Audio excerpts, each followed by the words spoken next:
Souleymane Baal.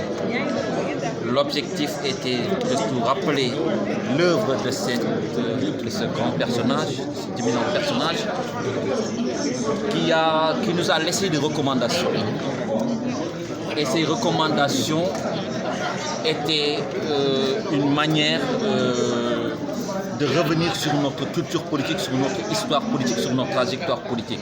Parce que traditionnellement, quand on aborde la politique, quand on aborde la démocratie, on les aborde sous forme de concepts, à tel point qu'on pense que les Africains n'ont peut-être pas forcément d'idées politiques. Et l'on découvre avec les recommandations de Thierno Souleymane Baal, qui datent de 1776, il y a 3 siècles, des idées qui nous parlent, des idées qui sont révolutionnaires, des idées qui abordent les questions de souveraineté, d'égalité, de citoyenneté, de représentativité, de biens publics, etc., etc. À tel point que nous avons trouvé que c'était hyper intéressant de nous arrêter sur ces recommandations-là, de les réinvestir pour mieux comprendre encore une fois la nécessité, en tout cas à un moment dans notre société, de revenir sur ces histoires, sur ces idées politiques oubliées sans lesquelles on aurait peut-être des difficultés à comprendre notre environnement politique, notre sociologie politique, notre culture politique.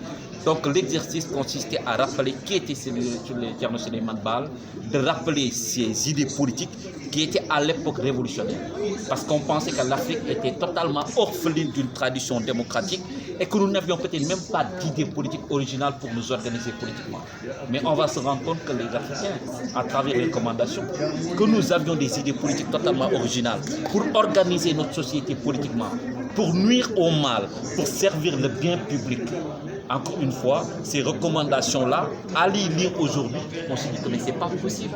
Avant la Révolution française de 1789, avant la Constitution américaine de 1887, il y avait une Constitution, il y a eu une révolution qui nous ont, en tout cas, qui ont inspiré certaines idées totalement originales. Encore une fois, l'objectif, ce n'est pas de revendiquer une paternité totale, exclusive sur les idées politiques qui existeraient dans le monde, mais c'est de dire, écoutez, nous avons à un moment de notre histoire eu certaines idées, il faut réinvestir ces idées, il faut revisiter notre histoire, il faut déconstruire un certain nombre de vérités qui sont aujourd'hui répétées, imposées, enseignées et que peut-être qui ne contribuent pas à nous aider à mieux nous connaître, à mieux nous comprendre politiquement, sociologiquement, économiquement, anthropologiquement, etc. etc. Voilà. Ces archives. Mais le problème qui se pose, c'est le problème, on va dire, de l'inaccessibilité de la langue. Parce qu'il y a pas mal de documents qui sont en arabe et non en français. Et donc, pour les intellectuels, c'est un appel. Faire des recherches, faire des enquêtes, retourner vers ces archives-là pour essayer de comprendre notre culture politique, notre histoire politique.